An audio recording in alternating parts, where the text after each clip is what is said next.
Welcome back. Lawmakers are still seeking answers over September's deadly follow-up strikes on alleged Venezuelan drug boat. Secretary of State Marco Rubio and Defense Secretary Pete Hegseth briefed senators and House members on the Hill today. Hegseth says the video of the mission will not be released to the public.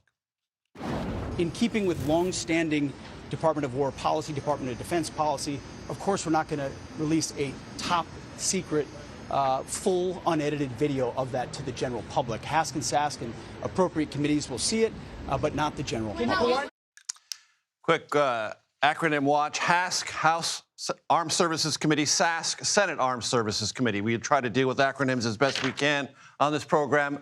Always Nikole Killion on Capitol Hill. Nikole, just to remind our audience, December 3rd, President of the United States on the future of this video. Let's watch. Will you release video of that strike so that the American people can see for themselves what happened? I don't know what they have, but whatever they have, we'd certainly release, no problem. Certainly release, no problem. But now there's a problem, Nikole.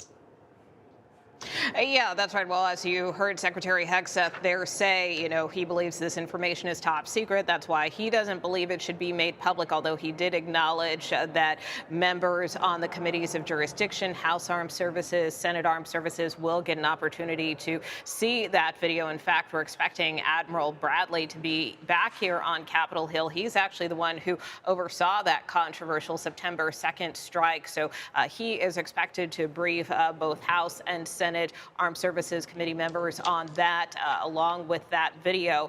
That being said, though, we certainly saw differing reactions from lawmakers as they emerged from these briefings. Of course, by and large, many Republicans defended the administration's actions and authority that they have to carry out these strikes, whereas many Democrats feel that Congress is being bypassed in this process, that the administration may have overstepped its bounds, and they specifically would like to see that video made public. Very quickly, Nikole, Lindsey Graham, Republican from South Carolina, went to the big picture on this. Is this actually more about the future of Nicolas Maduro than drug interdiction? I want to play that soundbite from the senator. So I asked the question, what happens when he leaves? And they say that this is counter drugs. It'd be nice if he left. That's not a good answer. I want to reassert again, you cannot allow this man to be standing after this display of force, and I did not get a very good answer as to what happens next. That really does seem to be the meta question around all this, Nikole. I wonder how many other lawmakers are asking it.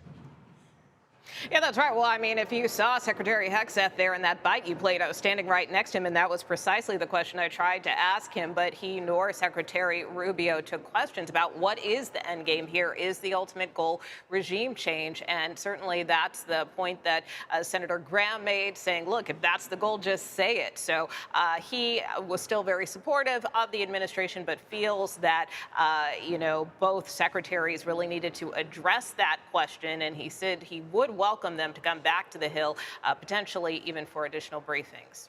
That's what you mean. Just say it. Nikole Killion, thanks so much.